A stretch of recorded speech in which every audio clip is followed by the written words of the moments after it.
So hello everyone, आज मैं आपके लिए एक्सप्लेन करूंगी ट्रांसेंडिंग द 9 हेवंस का एपिसोड 8। इसकी पहले वीडियोस आपको प्लेलिस्ट में मिल जाएंगे, तो आप वहां से चेकआउट कर सकते हैं। तो जैसा कि पिछले एपिसोड में हमने देखा था, चुएंग टियान कंट्री पहुंच गया। वहां की प्रिंस यीफांग ने उसकी पावरफुल एनर्जी को महसूस किया था। साथ ही चुएंग को पता चला कि टियान कंट्री में वेपन्स की कमी है, इसलिए उसने एक जमींदार की तिजोरी लूटकर अपने मैजिक वेपन्स का एक स्टोर ओपन किया ताकि वो प्रिंस का भरोसा जीत पाए। और तभी चुएंग के स्टोर के पास एक अनजान शख्स पहुंच गया।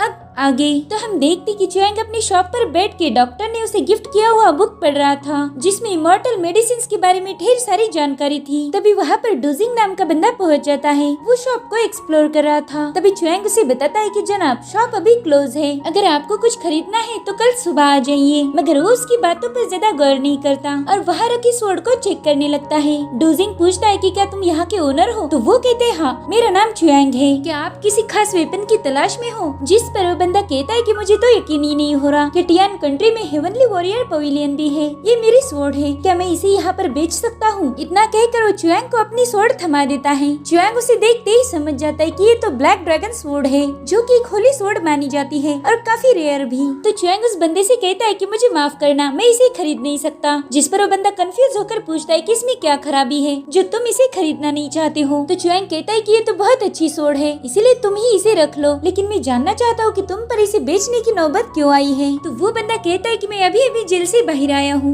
और मेरे पास पैसे नहीं है। मुझे पता है यहाँ पर पैसे वाले लोग आते हैं, तो तुम उन्हें स्वॉर्ड बेचकर मुझे कुछ पैसे दे दो। अब उसकी स्वॉर्ड और उसकी कहानी सुनने के बाद चुएंग तुरंत ही समझ जाता है कि ये बंदा तो मिडल 3 हॉल का लेजेंड वॉरियर था। ये बहुत ही छोटी उम्र में एक बेहतरीन तलवारबाज बना और अभी 33 साल की उम्र में तलवारबाजी की 9वीं ग्रेड पर पहुँच चुका है। और यही एक बंदा है जिसने स्वॉर्ड एम्परर पर अटैक किया था और आज तक इतनी हिम्मत किसी ने भी नहीं दिखाई। दरअसल चुएंग इस बंदे से अपनी पास्ट लाइफ में मिला हुआ था। अब वो बंदा पूछता है कि तुम क्या सोच रहे हो? मुझे जल्दी बताओ, क्या तुम मेरी मदद करोगे? जिस पर चुएंग कहता है कि मुझे पता है ये स्वॉर्ड तुम्हारे लिए बहुत स्पेशल है, तो मैं नहीं चाहता कि तुम इसका सौदा करो और ना ही मैं इसे खरीदूंगा। ये सुनकर वो बंदा थोड़ा अपसेट हो जाता है और फिर चुएंग को गुड बाय बोलकर वहाँ से जाने लगता है। अभी चुएंग उससे कहता है कि मुझे तुम्हारी स्वॉर्ड नहीं चाहिए, बल्कि तुम चाहिए। तो डूजिंग कहता है क्या? मैं समझा नहीं। तो चुएंग उसे बताता है कि मैंने अभी अभी ये शॉप ओपन किया है और मैं अकेला इसे मैनेज नहीं कर सकता, तो मैं चाहता हूँ कि तुम यहाँ पर काम करो, तुम्हें इसके पैसे भी मिलेंगे और खास बात ये है कि तुम्हें अपनी स्वॉर्ड बेचने की भी जरूरत नहीं है। जिस पर वो बंदा कहता है कि मैं तो सोल्जर हूँ, मुझे इस शॉप को चलाने का कोई आइडिया नहीं है। जिस पर चुएंग कहता है कि तुम्हें फिक्र करने की जरूरत नहीं है, मैं हूँ ना, मैं तुम्हें सब कुछ सिखा दूंगा। और डूजिंग, मुझे पता है तुम बहुत स्मार्ट हो, इसलिए तुम बहुत जल्दी ये काम सीख जाओगे। अब डूजिंग थोड़ा सोचने के बाद कहता है कि मैं रेडी हूँ, आज के बाद मैं तुम्हारे साथ इस हॉल को संभाल लूंगा। जिस पर चुएंग खुश होकर कहता है कि ये हुई ना बात, मुझे पता था तुम जरूर मान जाओगे और आज से तुम मेरे भाई हो, चलो पार्टी करते हैं। जिसके बाद वो दोनों शराब पीने बैठ जाते हैं। अब डूजिंग चुएंग को अपनी कहानी बताने लगता है। वो गुन फैमिली का मेंबर था। जब उसकी ट्रेनिंग चल रही थी तभी उसकी मुलाकात गुन फैमिली की म्यूलिंग से हो गई। वो बहुत खूबसूरत लड़की थी। अब धीरे धीरे इन लोगों में जान पहचान बढ़ गई। चुएंग उसकी सारी बातें गौर से सुन रहा था। फिर डूजिंग कहता है कि एक दिन मुझे उसने एक खास गिफ्ट दिया जो गुन फैमिली के लिए बहुत इम्पोर्टेंट था। जब गुन फैमिली को इस बारे में पता चला तो बहुत भड़क गए। जिस पर चुएंग कहता है कि शायद म्यूलिंग तुमसे बहुत प्यार करती है। तो कहता है हाँ, लेकिन ये बात मेरे घर वालों को पसंद नहीं आई। उन्होंने म्यूलिंग को कैद कर दिया और मैं चाहकर भी उसे बचा नहीं पाया। मैं उसे ऐसे तड़पते हुए नहीं देख सकता था, इसलिए मैंने घर छोड़ दिया।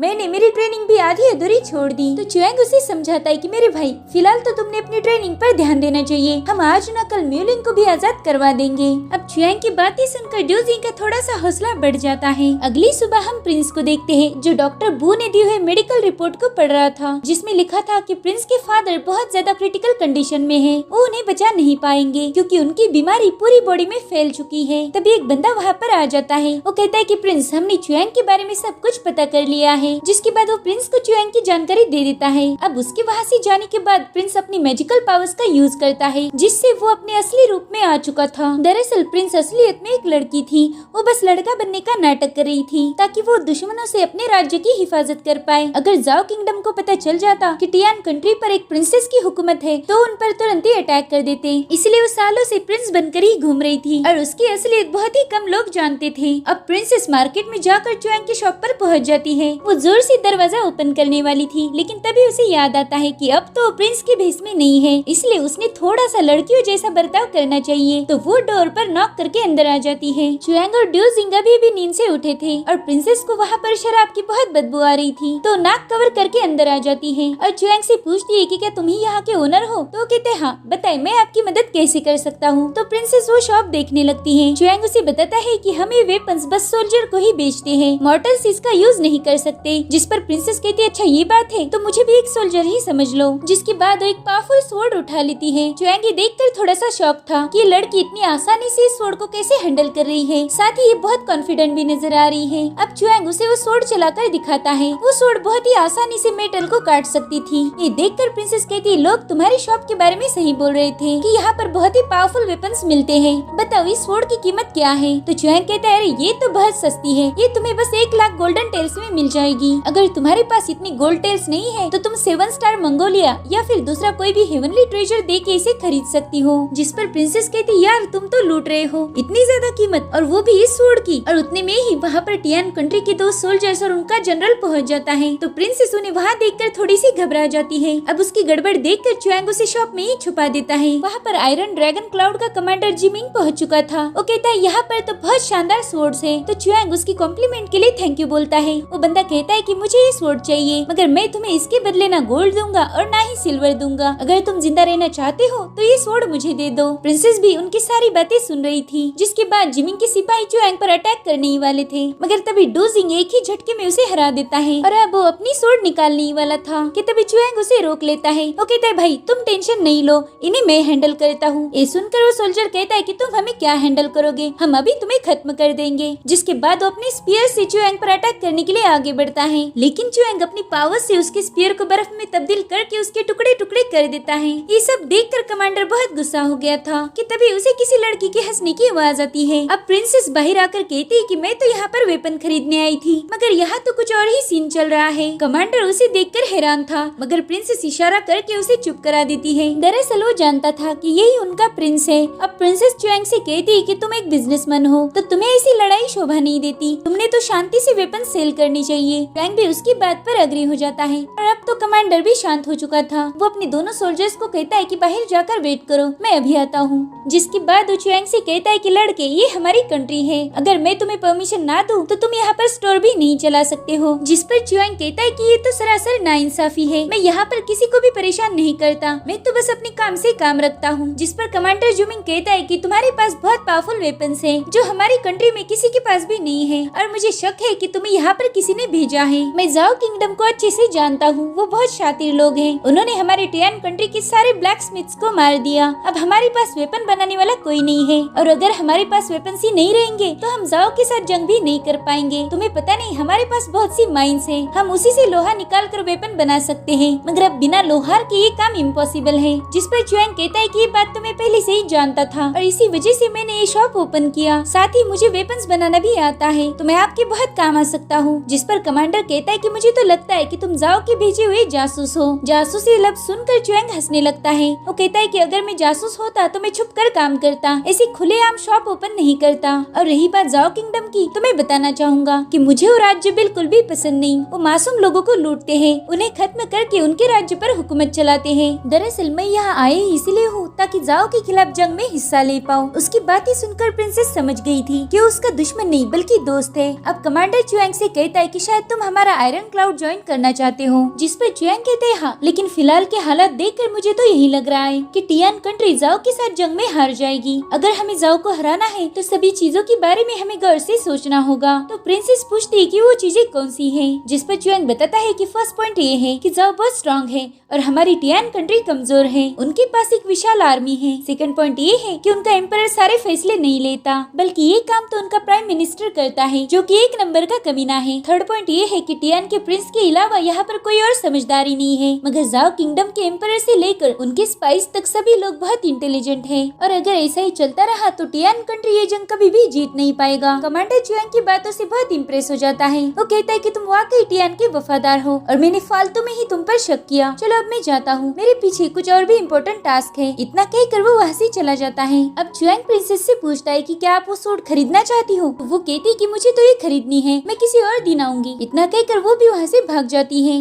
अब डोजिंग कहते चुआंग ये दोनों भी एक दूसरे को जानते हैं। तो चुआंग कहते हाँ ये मुझे भी समझ में आ रहा था, लेकिन वो लोग ऐसे ऐसे सवाल कर रहे थे कि मानो वो प्रिंस के वफादार हो। खैर मैं इस लड़की के बारे में पता लगा ही लूंगा। डोजिंग कहते चुआंग आज तुम्हारी बातें सुनकर मैं बहुत इम्प्रेस हो गया, तुम हर एक चीज जानते हो। इधर प्रिंसेस वापस लौट ही रही थी कि तभी कमांडर उसे इशारा करके बात करने बुला लेता है। वो कहता है कि आप यहाँ अकेले क्यों आई, अगर आपको कुछ हो जाता तो? जिस पर वो कहती है कि मुझे इस बंदे के बारे में जानना था, पहले तो लगा था कि ये हमारा दुश्मन है मगर मैं गलत थी। जिस पर कमांडर कहता है कि हाँ वो हमारा दोस्त बन सकता है, उसे बहुत सी बातें पता है। जिस पर प्रिंसेस कहती है हाँ वो बहुत स्मार्ट है मगर ये हमारे राज्य का सवाल है, अगर उसे हमारे क्लाउड में शामिल करना है तो हमें दोबारा से सोचना होगा। जिस पर कमांडर कहता है प्रिंसेस मुझे पता है आप हमारी टियान कंट्री को महफूज रखना चाहती हो और चुआंग इसमें हमारे बहुत काम आएगा। अब अगले सीन में हम देखते कि डोजिंग प्रैक्टिस कर रहा था मगर उसे बहुत तकलीफ हो रही थी, इसलिए चुआंग उसे संभालने लगता है। डोजिंग कहता है कि मैं ठीक से प्रैक्टिस नहीं कर पा रहा, जब भी मैं कंसंट्रेट करने जाता हूँ मुझे म्यूलिंग दिख जाती है, पता नहीं वो किस हालत में होगी, मेरा उसके बिना कहीं पर भी मन नहीं लगता। चुआंग से उसकी हालत दिख नहीं जा रही थी, इसलिए वो उसे एक मैनुअल बुक दे देता है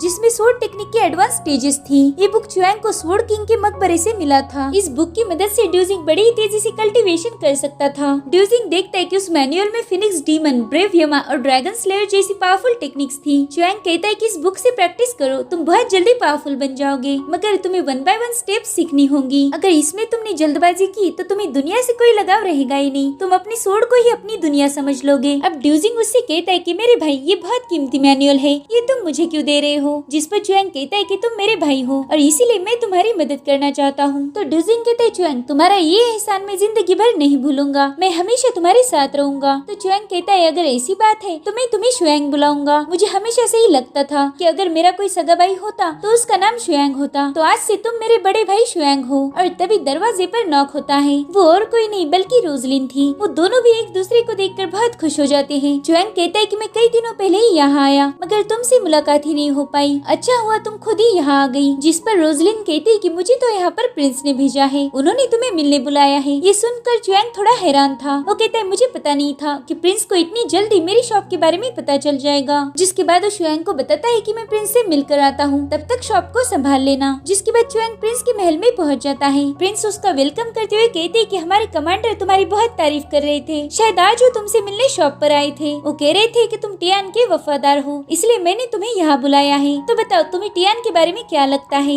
जिस पर चुआंग कहता है कि टियान कंट्री बहुत बड़ी मुसीबत में है, आपके पास टैलेंटेड लोग नहीं है, जिस वजह से वो फाइट भी नहीं कर सकते। तो प्रिंस कहता है कि मैं तुम्हारी बात से सहमत हूँ और मुझे लगता है कि तुम हमारी मदद कर सकते हो। देखो मैं जाओ किंगडम को हराना चाहता हूँ और तुम्हारा भी वही लक्ष्य है। जिस पर चुआंग कहते हैं हाँ मैं भी वही चाहता हूँ, लेकिन हमारे चाहने से क्या होगा, जाओ बहुत पावरफुल है और टियान कंट्री खतरे में है। जिस पर प्रिंस कहता है कि चुआंग मुझे तुम्हारी मदद चाहिए, मैं तुम्हें मेरे कोर्ट में शामिल करना चाहता हूँ। तुम मेरे कोर्ट में जितने भी गद्दार है उनकी पहचान करो और मुझे पता है ये काम तुम बहुत अच्छे से कर लोगे क्योंकि तुम बहुत शातिर दिमाग हो। जिस पर चुआंग कहता है प्रिंस आपकी तारीफ के लिए शुक्रिया, वैसे तो मुझे लगता था कि मेरे जितना बेवकूफ पूरी दुनिया में नहीं होगा, लेकिन आपने मेरी गलतफहमी दूर कर दी। उसकी बातों से प्रिंस और रोजलिन की हंसी छूट जाती है। प्रिंस का हंसने का अंदाज देखकर चुआंग को शक हो रहा था, उसे समझ आ गया था कि प्रिंस शायद से लड़की है क्योंकि इनके हंसने का अंदाज सेम लड़कियों जैसा था, साथ ही वो बहुत शांत और होशियार भी था। ये सारी क्वालिटीज ज्यादातर लड़कियों में होती है। अब प्रिंस कहता है कि चुआंग मैं तुम्हें मेंडिंग पवेलियन की जिम्मेदारी सौंपता हूँ, तुमने वहाँ पर जितने भी गद्दार है उनका पर्दाफाश करना होगा, जिसके बाद हम जाओ किंगडम के साथ जंग का ऐलान कर देंगे। तो चुआंग कहता है जैसा आप सही समझो, आज से मैं आपके लिए ही काम करूंगा, लेकिन इसमें मुझे रोजलिन की भी मदद चाहिए, वो भी बहुत होशियार है। तो प्रिंस कहता है ठीक है, वैसे भी तुम दोनों टानवाई हाउस के डिसाइपल हो और एक दूसरे को पहले से ही जानते हो, तो तुम रोजलिन को भी इस मिशन में शामिल कर सकते हो। अब चुआंग कहता है प्रिंस मैं आपसे एक और फेवर चाहता हूँ, मेरा वेपन स्टोर शहर के बीचों बीच है, तो क्या मैं उसे लियो में शिफ्ट कर सकता हूँ, वहाँ पर मैं अच्छे से काम कर पाऊंगा। जिस पर प्रिंस कहता है कि ठीक है, तुम्हें जो सही लगे वो करो, लेकिन मुझे जल्दी से गद्दारों के नाम चाहिए। जिसके बाद प्रिंस चुआंग को मेंडिंग पवेलियन का बुक दे देता है जिसमें उसकी सारी जानकारी थी। वो कहता है कि मेंडिंग पवेलियन के 2 मास्टर्स है, उन दोनों पर भी मेरा ट्रस्ट है,